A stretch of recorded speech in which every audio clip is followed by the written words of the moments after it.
xiisaysaan markastana ka sheekeeya heesihiisa oon idin xasuusiyo waxaa idin dul marayaa qaybaha ugu waaweyn ee ay ka mid tahay allahay u dhib badan adoo dhoofa caashiq dhuf sheekaa helay waxaan idin xasuusinayaa heesta la yidhaahdo allay lehe jacaylkii jar buu iga riday waxaan idin xasuusinayaa heesta la yidhaahdo adduunya nin dhoofiyo ninkii dhaga dhulkii hooyo waxaan idin xasuusinayaa dhoof caashiq dhoof nooli kulantay haddan taalin caashaqa dhaqsayii igu soo noqo waxaan idin xasuusinayaa wagarey waa la yaab jacayl waa la waab xariirtii jannada ku jar hadalka ku jar hadda aan dhammayne ku jar guryo samaa lahaayo gurinagiya lahaayo waa soo baraarugayaa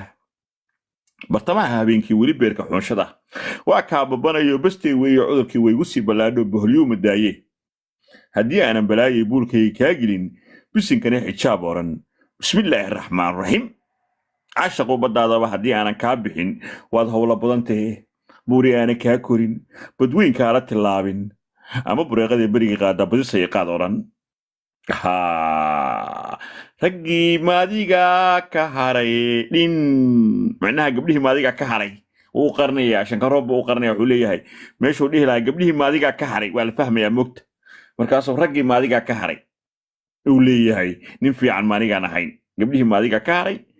oo nin fiican maanigaan ahayn ayuu leeyahay waayahay waa taan idinkugu bilaabay heestii ahayd markii ugu horreysay ee haleela caashiq ama halkaan fadhiistaa oo leexdad hargeysa soo maray waayahay waa markii la waayay shankaroon ee uu leeyahay baadidii ayaan maqan sheeqii loo irkanayo abaadilu soo aruuri caashiqa waayahay markaasuu intuu meel fadhiistay wuxuu leeyahay arooskeenii masaa dambaa keligiibuu sheekada cimaamadanaya ma aragtaan keligiibuu sheekada cimaamadayaa uu leeyahay shankaroonay arooskeenii masaa dambaa looli noqon lahayda yaa ka mid hesiisa dawey dawa caafimaadee waa tii hadda ugu dambaysana loo qaadayay waa kan intuu habeen gabdhi waaye uu leeyahay beedkan u seexdaa barbarada ma qabanayo bogga iyo caloosha barkin baan ku tiirshaa bogga iyo caloosha waa kan uu leeyahay kuwa loogu magac dara muuqa aan la kala galan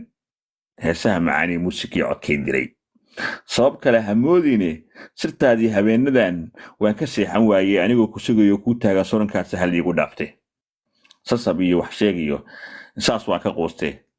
weliba xitaa intaad soo dhowaataba si kaleba ha ahaatee sidaad tahay imaad oran intaad soo dhowaatana waa leey waxbuu ka tirsanayaa labadiina googgaa baa ku xigtay raggu naaga jecel dumarkan ruun ah ruux ka maqan yahay hurdaduu ku riimiyo riyo waali badan waa ninka ka sheekaynaya waa heesihii weli waxaan kala hadlaya waa maxamed cali kaari abwaan maxamed cali kaari yaa weli ka sheekaynaya allahayow bannaankaba